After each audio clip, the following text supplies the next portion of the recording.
Okay, so welcome to chapter 4 of our practicing strategy text. And in chapter 4, we are looking at the process perspective of strategic management. Please note the process perspective emerges as part of another perspective, which is the traditional perspective of strategic management, which is more linear. Some have called it stable, reductionist, on a flat trajectory of formulation, implementation, evaluation.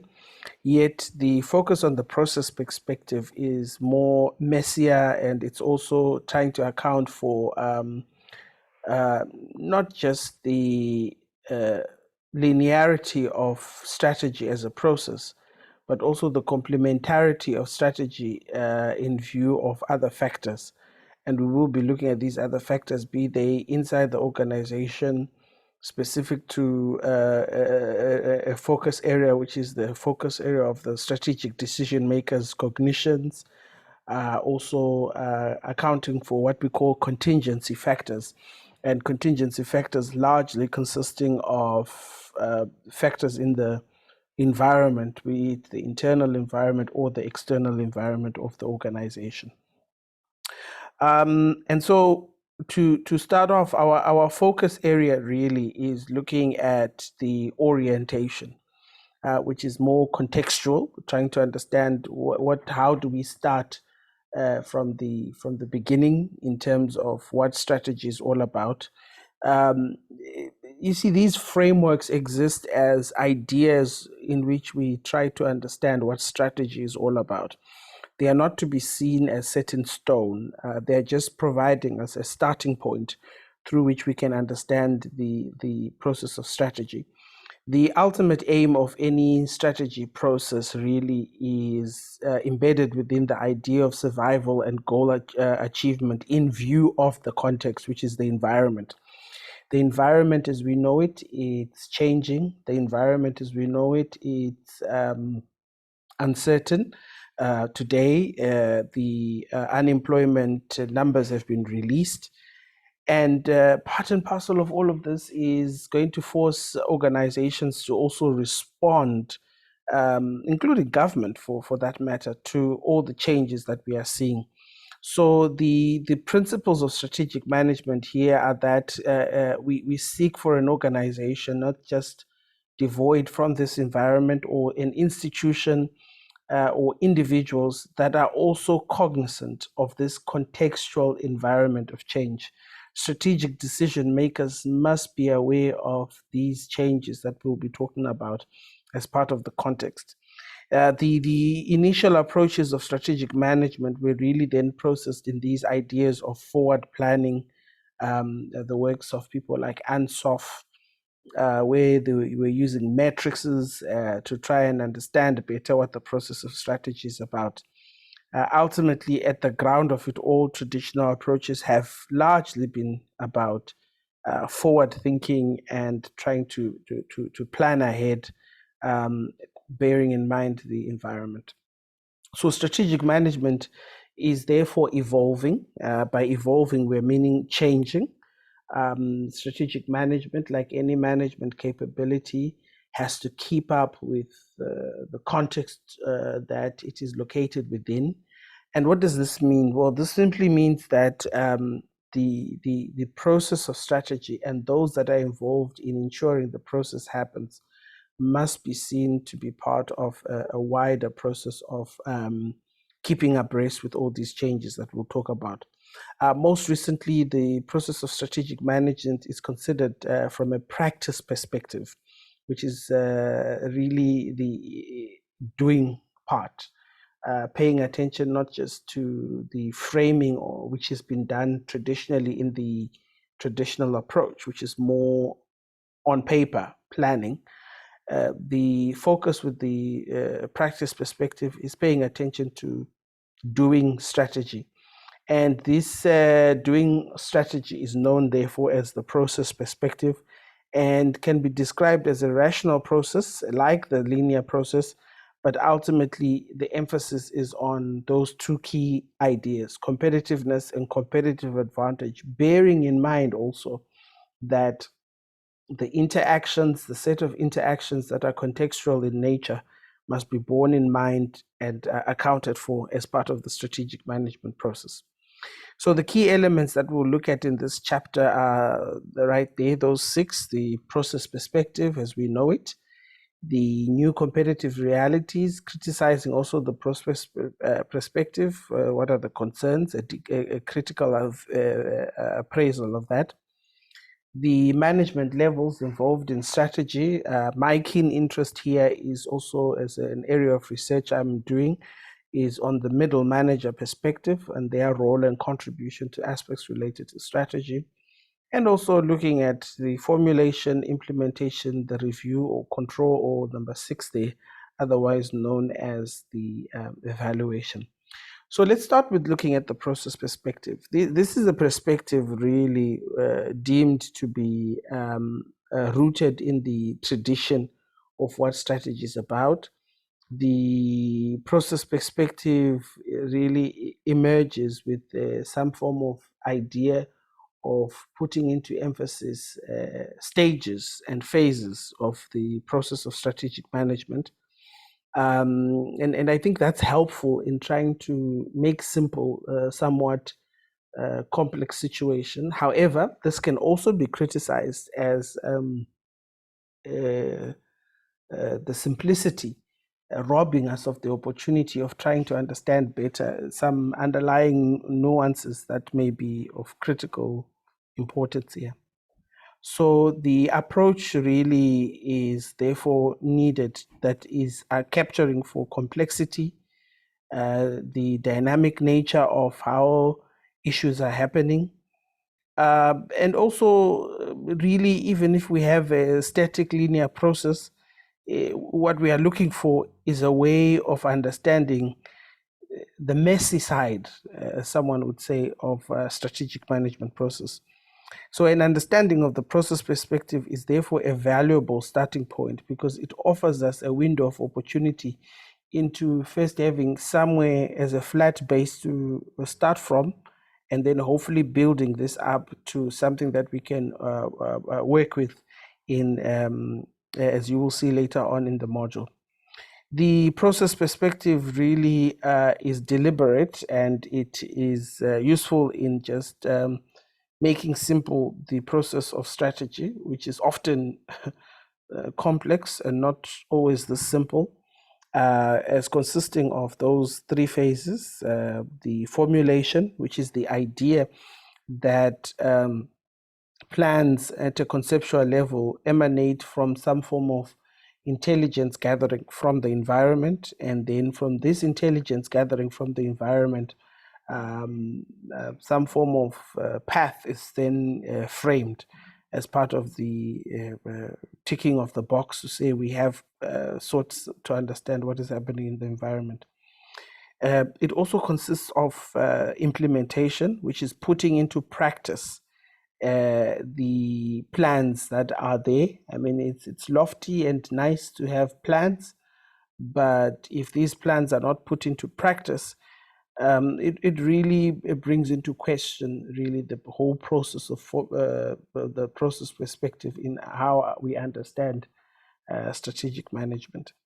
And then finally, we have the process of strategic control, otherwise known as strategic evaluation. The idea here is to make sure that for every form of investment that we have put in as an organization, that we are able to receive some form of benefit or return on investment for each and every one of these things that we have put in. So the ultimate aim, therefore, in all of these stages is to therefore try and have some form of a starting ground of what strategy is about. In formulation, the top managers, ideally top managers, are the ones who are involved and deciding what to do. Now, this is an area of criticism where contemporary theories and practices and best practices are actually saying that the focus only on top managers narrows the important work that must be done. So what we need to be doing is to be mostly involving other people as well, who are important conduits, as you'll see later on, in the form of middle managers. to how the process of strategy formulation happens. We pay attention to a range of issues in the formulation perspective, in as much as we are gathering intelligence from the environment. We are also paying attention to things like the mission statement, the overall plan of what we stand for, or idea of what we stand for as an organization. That's the vision statement rather. We are also paying attention to the mission statement, which is really showing us a way of operation. What is it that we seek to do in view of this broader mission? So the vision, the difference between the two, the vision statement ideally is a statement that just outlines something idealistic, futuristic, and some would even say not attainable, but something that we are striving to do, to be the best company in the world as an ultimate vision. However, the mission statement has traceable, tangible ideals that we stand for as a company. We then have the statement of intent or strategic intent, also known as the SI. The statement of strategic intent really is then framing that in view of the mission, in view of the vision, this is what we are seeking to do. This is the particular service, product, offering that we are seeking to give to the market. In so doing, we have certain values that we espouse and we value and prioritize. These values are values that are important to us as an organization, values that emphasize to us as an organization where our focus areas to be, what we can do and cannot do in view of the context that we're in. So once all the information has been collected and analyzed, these senior managers, again, problematic because it's only senior managers doing so, but this is the perspective, this is the ideal, not necessarily the reality on the ground. Then consider the various options, strategic options available, and then they choose a strategy where there's a fit between what the organization stands for and the opportunities that are available as per the market that they belong to. This then leads to the strategy implementation phase. The strategy implementation phase is really the second stage of the strategic management process, and is considered as one of the most challenging stages, because what we are seeking to do here is to translating into action the ideals of what we want to be. And in the public service, this is an area that has been noted to be of great concern, that the public service suffers a lot from the challenges around issues related to implementation. In other words, we don't have a lot of, we have a lot of plans and goals and ideals, but really in trying to then have some form of implementation to these, we face some challenges. So this is considered as a challenging stage as a result. The strategies therefore must be put in place and put into action. The rationale here is for selecting these types of strategies that need to be communicated to all parties. This is what we call buy-in, where all members of the organization, all members and stakeholders, we're talking about unions, suppliers, inside, outside parties, must also be able to see the vision of what we want to achieve. And that also makes it somewhat a little bit challenging and difficult. Literally, we try to make people to sing from the same hymn sheet, which may not always be possible because of divergent viewpoints that may exist around how this should be done.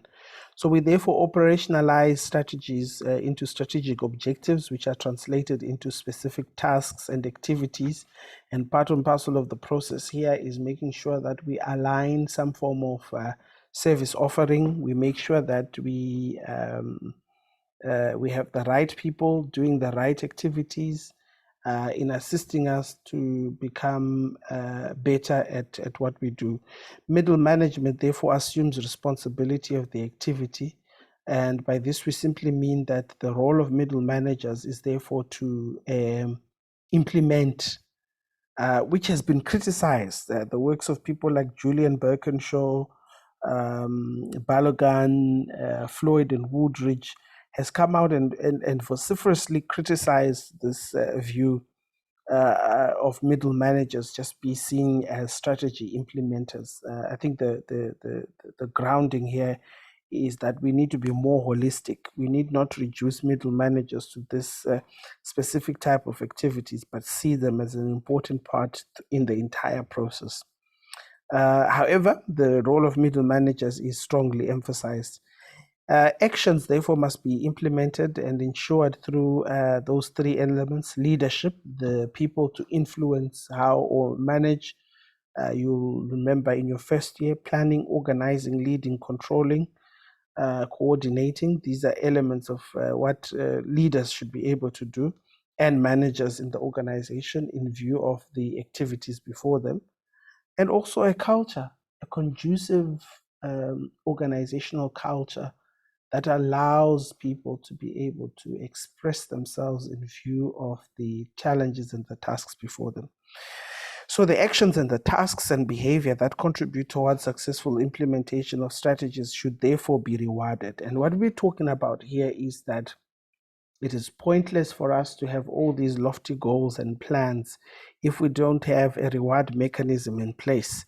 And ideally, this is a more internal HR matter that makes sure that we are able to reward people for the effort that they're putting in, so that at least the work gets done.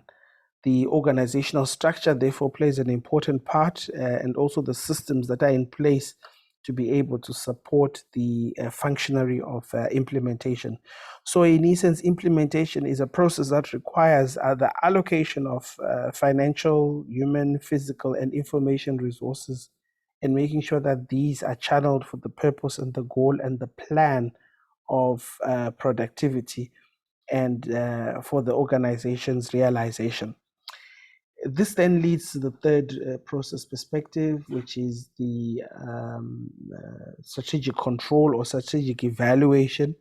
If we are able to formulate plans in formulation, if we are able to implement and put them into action, we must also be able to make sure that we can evaluate what we have done. And this is a crucial part of it because we have invested money, we have invested time, we've invested effort. There must be some form of return or a recurring return that we feel as part of these investments. As strategies are implemented, the strategy review process starts to take place. We start noticing different methods of strategy. These include environmental scanning, the implementation control, the balance scorecard. These are all useful, really, as you'll see later on, in trying to help us to understand the core areas of how we evaluate how successful or how not successful we've been in view of the process of strategy making. Again, we reduce this to senior managers, middle managers. I think the modern day argument is that middle managers should be involved in the entire process. The angles of criticism here really exists. The process perspective is noted in its failure to capture the complexity of the environment. I mean, some of the complexities that come from the environment are complexities that are beyond the control of the organization itself. A year ago, we had never heard of a place called Wuhan in China. But now, because of the pandemic, we are starting to learn more about the impact that the pandemic has had, stemming from the global interconnectedness that we are in, or the global village that we are in. So those complexities that stem from the environment, take for instance the happenings in Durban and Gauteng a few months ago, where there were protest actions and led to looting, seriously impede the work of organizations, but also seriously show that there's an abundance of complexity which we may not be able to capture. So the process perspective then therefore assumes that only top managers formulate strategies, which is wrong, because modern theorizing shows that the people who know what is happening on the ground are mostly your middle managers. So we may need to have the other levels of management involved at a different functionary basis, so that we've got some form of inclusivity to the process before us. The reality, therefore, of strategic management is the contemporary business environment, which is really messy and complex, which the process perspective is noted as not taking into consideration of. So the argument should be then to widen the participation base of strategy, to also consider all the functionaries of management or the tiers of management and find ways of making sure they are part of the process of strategy. Now, this slide then seeks to just suggest middle managers as implementers. Some are actually trying to say that middle managers should be involved in all the entire processes of this strategy process or strategy making process because of their unique contribution. I mean, Floyd and Woodridge argue that the ability for middle managers to exercise upward and downward influence makes them a useful asset to the process of strategy formulation and implementation and evaluation. So we need to therefore clarify through strategy formulation what direction that we're taking. In fact, the purpose of formulation is to clarify the direction through the intelligence from the ground, and also the purpose, mission, vision, goals, statement of intent, and where we want to go as an organization, the value statements. The vision statement, which we've described really as the dream of the organization, used as an indicator of what we stand for the future of the organization. But no standard format exists of a vision statement. It's really open to the making and interpretation depending on the organization that you're in. The guidelines, though, of a vision statement are it should be clear and it gives a desirable future. It should guide the deciding the processes or deciding decision capabilities inside the organization. It should therefore then be easy to communicate and provide a sufficient grounding for the work that must be done. On the other hand, the mission statement states what the organization does and why it exists. So it narrows into the work of the vision statement. The mission statement really seeks to explain further by taking a look at the core components of the organization. What product are we into? What market are we serving? What technology are we using?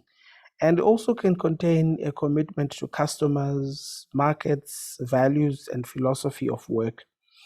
The mission statement, again, is crafted on the basis of the vision statement, but it's also crafted through different types of ideas. Some organizations take time away to go to writing, to retreats.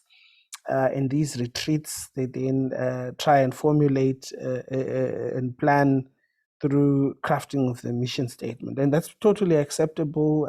We put ideas on the tables. The ideas are then brought together through a process of consensus making and making sure that everybody participates in the process. Formulation also entails goals. These goals can be short-term, medium, and long-term. Really, the idea is that goals are what the organization seeks to do. And the goals are bounded by time. The goals are also bounded through responsibilities. Some goals are strategic, functionary, marketing goals, HR goals. The goals are also bounded by the levels and tier of management. Top management may set their goals as a top management team. The middle managers have also got their goals. The aim really is to make strategic goals be more measurable in terms of time, money, and units, and allowing for this variation. Goals by virtue should be smart, specific, measurable, achievable, realistic, and time-bound. I think this is a concept that has been taught in your first year. And what we're simply saying is that the more you incline yourselves to these elements here, the more you are likely to achieve your goals. The more specific your goals are, the more measurable achievable, realistic, and time-bound, the more likely you're going to realize some form of success to the goals that you're working at. Goals also can be summarized in this very, very important measurement instrument, which is known as the balanced scorecard. This is really a metric system of trying to see how goals can be achieved. So now what we can ask you here as part of the assessment is to use the balanced scorecard against a particular company. So we could ask you to say, for 15 marks, go and identify a company of your choice. After you've identified this company of your choice, using support from the balanced scorecard approach, show with reference support how this company is using the balanced scorecard in terms of its goals. So you then go and pick the SABC, and then you say, okay, I'm then going to get information about the SABC by paying attention to the 4 areas of the balanced scorecard: the financial perspective, the customer perspective, the business process, and learning and growth perspective. So you will need to show from the case and the experiences in the company how the elements at the bottom, what is the SABC doing to succeed financially? How are they trying to address the issue of shareholders, maximization of wealth? What is the SABC doing to try and achieve their vision? How are they trying to do this, particularly with the customers that they're working with? What is the SABC doing in terms of trying to address the business process perspective? And how are they doing this in terms of the shareholders, the customers, and the business processes that they have? And this is the type of critique that we're expecting when we are talking to you about applying the theory into practice. So this is the business, the balanced scorecard, and an important tool in working with strategic goals. The balanced scorecard also, and here's another example of what they've done here. I think what we just need could have been an explanation, but this is self-explanatory to the elements that we've looked at here. We then are involved in the process of environmental analysis. I mean, you've heard of something called PESTEL: the political, economic, social, technological, ecological, legislative environment. These are just the elements in the environment that form part of the key issues in terms of understanding how the environment influence the issue of strategizing. So in allowing for strategy to be effective, some key drivers of implementing strategy need to be put in place. Number one, strategy needs to be communicated to the entire organization. The strategy must inform the staff and the stakeholders, and that's not enough only, but there must be constant feedback appraisals between all the stakeholders. Coupled with the allocation of resources, there is need for some form of a structure. So resources are important, but the structure must also be in place, the architecture, as they call it. The organizational structure, therefore, indicates the lines of authority that must be followed in the different responsibilities to the organization. In so doing, we're then engaged in the work of operationalizing strategy.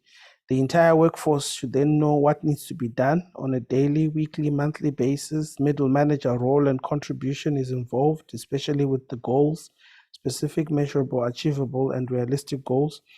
The functional tactics provide detail to daily rationalization, and then the organization therefore takes actions to make sure that these are guided also by the policy. And the governance perspective then comes in here to make sure that we've got a frame of governance that allows us to be able to see for ourselves the impact of the process of strategizing. We have 4 main controls, particularly in the last phase, which is the evaluation phase or strategic control phase. The premised control, where we review assumptions in a focused way. Strategic evaluation, which is really monitoring of the environment, and it's really not focused. And by saying not focused, it's constant, it's ongoing. The special alert control, this allows for unexpected changes that lead to a total consideration of the strategies and therefore allows for what we call contingency. And then the unexpected, then we have the implementation execution control, which sets the standard and measures the actual and identifies deviations and take corrective actions. Ultimately, the aim here is to emphasize the importance of strategic control as a needed process in making sure that strategy and the process of strategizing is taking its due course and allowing for organizations to be prepared in terms of the varying array of challenges that they face. So the big picture, therefore, is the paying attention to the process perspective, that it may be linear, but it also helps us to understand what strategy is about. It has its shortcomings, but it also helps us to build on these shortcomings so that there is sufficient basis to be building on strategy. The focal point when you look at the process perspective is that at least we've got a starting base that helps us to understand what strategy is about, a starting base that helps us to understand the implications of the strategic management process at a wider and important scale in terms of the work that needs to be done. And that's key because it really offers us some form of a starting block to a seemingly difficult process. And it's made difficult by the challenges that are related to the environment and the context in which organizations are operating within.